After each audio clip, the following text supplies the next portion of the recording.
when it comes to any kind of condition, I know that reflexology therapists do not treat for specific conditions. This gets very confusing for a lot of people because we go through every session and we do the full treatment. So why do we need to know anatomy and physiology if we do the full session every single time? I have had probably 90% of the reflexology therapists that I've trained ask that question, legitimately so, because it doesn't seem to make sense. So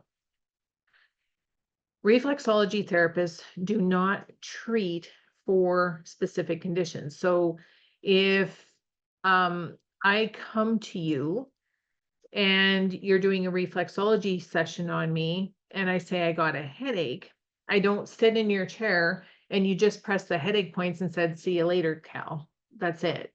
You know what I mean? That would be treating for a specific condition because you're not working the whole body as a whole. Now, it's a lot different than if somebody comes in with a headache. I do a full session and then I am able to customize that session based on how that client feels because I'm working the nervous system. Because the key system for a headache, think about it. When you have a headache, what system is hurting the most? It's your head, right? So you're going to work the nervous system because that includes the brain and the spine. But a headache can also come from anything to do with the endocrine system. So if your endocrine system, the chemicals in the body are off, that can cause a problem. Women that have fluctuating hormones also have headaches. So it could be the reproductive system. If the neck is out, or if there's something going on with the skeletal system, or the muscles are super tight due to stress, that can also throw it off. Digestive. So if it's something you ate and your body's having a hard time getting rid of it, it can also cause a headache.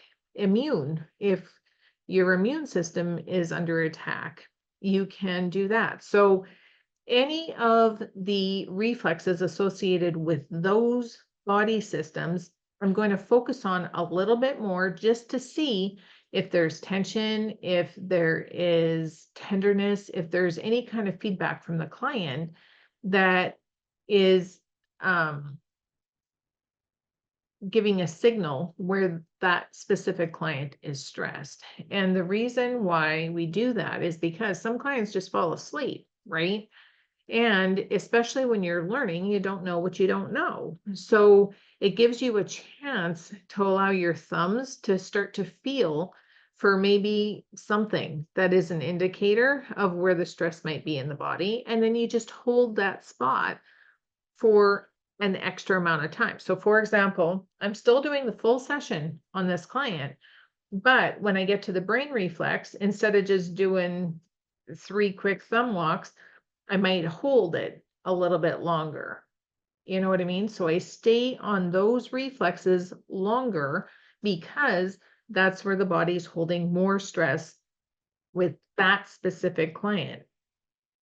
Then if a client comes in and they've got hip pain, well, I'm not going to be spending as much time on the reflexes that I did with a client that has a headache as I'm going to be with a client that needs extra support in the musculoskeletal system. You see what I mean? So when that client comes in, I'm going to be focused more on the hip, the sciatic, the shoulder reflex, because that's the referral area, all of the spine, and just to make sure that those are supported. So when you do it that way, it helps to relieve the stress in that specific client with their specific things. And you're getting that feedback from their health record. The client tells you what they are dealing with. So that's why it's important to have the health record.